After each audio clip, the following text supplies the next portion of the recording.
ভীষণ মুচমুচে ঝাল পিঠা বানানো এতটাই সহজ যে হঠাৎ করে মেহমান চলে আসলে আপনি মাত্র 5-10 মিনিটের মধ্যেই এই নাস্তাটি তৈরি করে ফেলতে পারবেন। খেতে অনেক অনেক বেশি মজার হয়।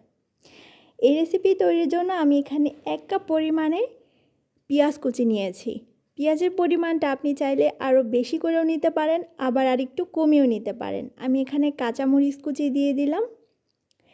এবারে দিচ্ছি চিলি ফ্লেক্স আর দিব লাল মরিচ গুঁড়ো। আমি বেশি করে ঝাল দিয়েছি, আপনি চাইলে ঝালের পরিমাণটা বাড়িয়ে বা কমিয়েও দিতে পারেন, অর্থাৎ আপনাদের প্রয়োজন মতো দিবেন। আমি এখানে হলুদ গুঁড়ো দিয়েছি সামান্য পরিমাণে। এই সব মশলাই কিন্তু আপনি আপনার পছন্দ মতো অ্যাডজাস্ট করে দিতে পারেন। এটা দেয়া যাবে বা এটা দেয়া যাবে না এরকম কোনো ব্যাপারই নেই। আমি এখন দিব ম্যাগি স্বাদে ম্যাজিক মশলার যে 5 টাকার প্যাকেটগুলো থাকে ওই 1 প্যাকেট। এই মশলা ছাড়াও খেতে অনেক মজার হয়, তাই আপনারা চাইলে দিতেও পারেন আবার নাও দিতে পারেন। আমি এখানে স্বাদ মতো লবণ দিয়ে দিলাম। এবারে আমি হাতের সাহায্যে একটু ভালো করে মাখিয়ে নেব। এতে করে কি হবে, সব মশলা একসাথে ভালোভাবে মিশে যাবে। আমি এখানে শুকনো চালের গুঁড়ো নিয়েছি 1/2 কাপ পরিমাণে। চালের গুঁড়ো দিয়ে দিলাম। আমি এখানে নর্মাল পানি দিচ্ছি 1/4 কাপ।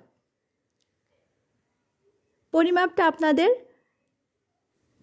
বেশি বা একটু কম লাগতে পারে, সেই বুঝে অ্যাডজাস্ট করে নেবেন। এবার আমি হাত দিয়ে ভালো করে একটু মাখিয়ে নেব। দেখে নিশ্চয়ই বুঝতে পারছেন, ঠিক এরকম হবে। ব্যাস হয়ে গেল। এবারে ভাজার পালা। ভাজার জন্য তেল ভালো করে গরম করে নিতে হবে। আর ঠিক এইরকমভাবে আমি ছোট ছোট করে শেপ দিয়ে নিচ্ছি, অনেকটাই পেঁয়াজুর মতো। তবে এগুলো দেখতে পেঁয়াজুর মতো হলেও খেতে কিন্তু পেঁয়াজুর থেকে আরও অনেক বেশি মজার হয়, আর পেঁয়াজুর থেকেও অনেক অনেক বেশি মুচমুচে হয়। খুব বেশি চেপে চেপে না দিয়ে এইরকমভাবে একটু এলোমেলো এবড়ো থেবড়োভাবে দিলে আরও বেশি মুচমুচে হবে। মিডিয়াম আঁচে ভেজে নিব লাল করে। ভাজতে খুব বেশি সময় লাগবে না, আর আপনি নিজেই বুঝতে পারবেন যে এগুলো কতটা মুচমুচে হয়েছে।